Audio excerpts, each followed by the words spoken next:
मैं देवों के देव महादेव के चरणों पर प्रणाम करती हूँ। मैं गौरी पार्वती माता के चरणों पर प्रणाम करती हूँ। मैं कार्तिक गणेश दोनों भैया के चरणों पर प्रणाम करती हूँ। मैं सभी देवी देव चरणों पर प्रणाम करती हूँ। जितने गुरु भाई बहन लोग उनको मैं प्रणाम करती हूँ और महादेव से ही दया मांगती हूँ कि हे महादेव सब पर दया कीजिए, पल पल दया कीजिए। जितना गुरु भाई बहन लोग का काम रुका है सबका काम पूरा कीजिए हे महादेव। आज मैं माता रानी की कथा सुनाने वाली हूँ। कैसे माता रानी ने एक भक्त को शर्त पुराने के लिए जेल में जाकर माता बैठ जाती हैं। एक गांव में 3 सहेली रहती हैं। तीनों सहेली में बहुत दोस्ती रहता है और तीनों सहेली माता रानी का भक्त रहती हैं। तीनों सहेली, एक सहेली वो अपना ढाबा चलाती हैं, दूसरी सहेली वकील रहती हैं जो माता का वो भी बहुत पूजा पाठ करती हैं, और तीसरी सहेली जेलर रहती हैं जो जेल में कैदी लोग के बंद करती निकालती हैं।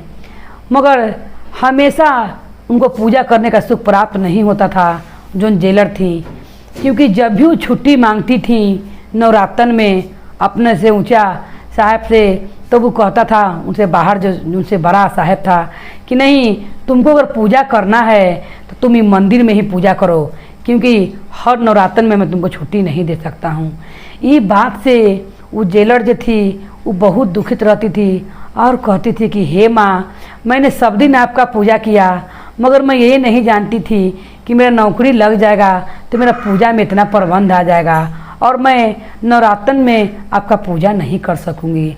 जेलर यही सोचकर बहुत दुखित रहती थी। और जो वकील थी उसके पास कोई भी केसे नहीं आता था जो केस कोई लड़ सके, तो कहती थी माता रानी से कि हे माता रानी, मैंने इतना बड़ा डिग्री तो ले लिया है मगर कोई केस ही नहीं आता है कि मैं केस लड़ पाऊँ। मुझ पर कृपा कीजिए हे माँ, कोई भी केस भेजिए कि मैं एक केस लड़ सकूं।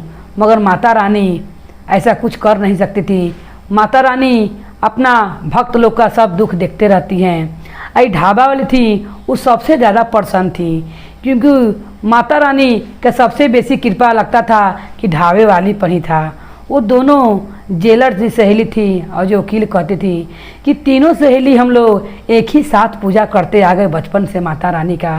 अब नौकरी होला से हम लोग हट गए हैं और पूजा पाठ में थोड़ा सा हम लोग को दिक्कत हो गया है। मेरा साहब हमको छुट्टी ही नहीं देता है और उसके पास केस ही नहीं आ रहा है को लड़े। अब तुम तो ढाबा चलाते हुए रोज़ माता रानी को पूजा करबे करती हो, इसीलिए तुम पर माता रानी ढेर प्रसन्न है। मेरा तो पूजा पाठ छूट जा रहा है नवरत्न में। तब कहती है ढाबा जो चलाती है सहेली कहती है कि ऐसा मन में विचार नहीं रखना चाहिए, क्योंकि माता रानी सब भक्त का मजबूरी देखती हैं और समझती हैं कि मेरा भक्त का क्या श्रद्धा है।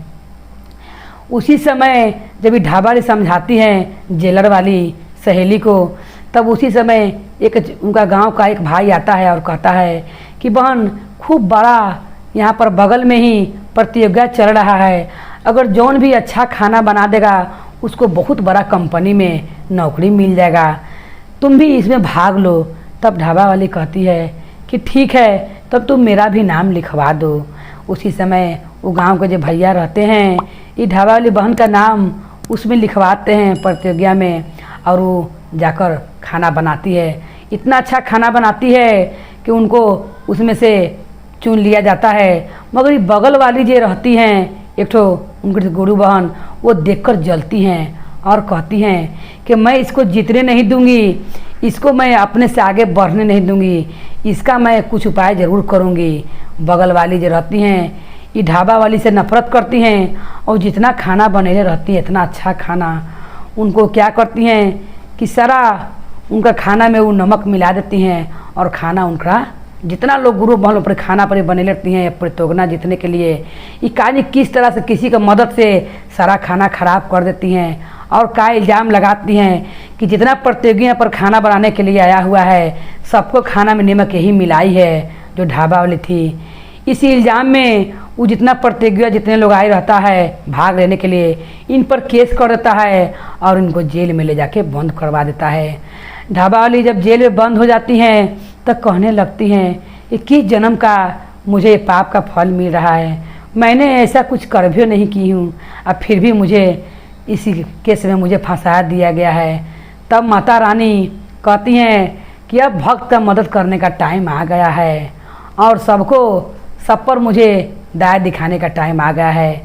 माता रानी उसी समय आती हैं और वो जेलर जो रहती हैं उनसे कहती हैं कि तुम ऐसा करो कि तुम उसको वकील जो है उसको जाओ कहो ये ढाबे वाली जो है इसको केस लड़ने के लिए मैं ये भक्त के रूप लेकर जेल के अंदर बैठ जाऊंगी और तुम इसको निकाल दो कि बाहर रहकर पता लगा सके कि ये कैसे हो पाया है।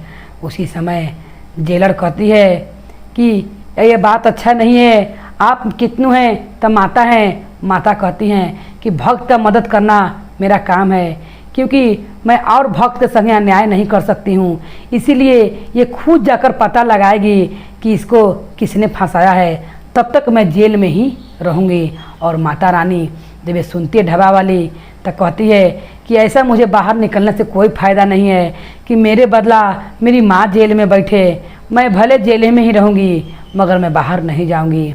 उसी समय माता कहती हैं कि जो वकील है उसको भी बुलाओ। तो वो वकील जो रहती है, वो जो नौकरी ले रहती है, जो कोई भी केस लड़ने नहीं जाता है, नहीं देता है उनको, उसी समय वो वकील को बुलाती हैं और उनको केस लड़े काम उनको मिल जाता है।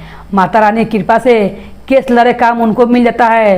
ये जो जेलर आती हैं इनको बाहर निकाल देती हैं। तो ये बाहर निकल जाती हैं तो ये पता लगा लेती हैं कि जितना करमाता रहता है सभी बगल वाली के करमाता रहता है, इन्हीं ने खाना में नमक मिलाकर इनको फंसा दिया था। केस लड़कर ये जीत जाती हैं और इनको बाहर अपना सहेली को निकाल देती हैं। और निकाल कर वो जेलर जो रहती हैं वो माता से कहती हैं कि हे माँ, मुझको भी कुछ उपाय कीजिए कि मैं भी हर नवरात्र में आपका पूजा अपना घर पर जाकर कर सकूं, क्योंकि जेल में पूजा कल नहीं बनता है मुझे। उस दिन उसको खूब बड़ा जेलर को प्रमोशन हो जाता है और उदम डीएसपी से खूब बड़ा ऑफिस बन जाती है और उस दिन से उसी का हुक्म चलता है। तो हर साल नवरात्र में खुद छुट्टी देकर लेकर और माता रानी का नवरात्र में पूजा करती है। तो जैसे माता रानी ने तीनों सहेली का मदद किया वैसे सब कोई का मदद करे।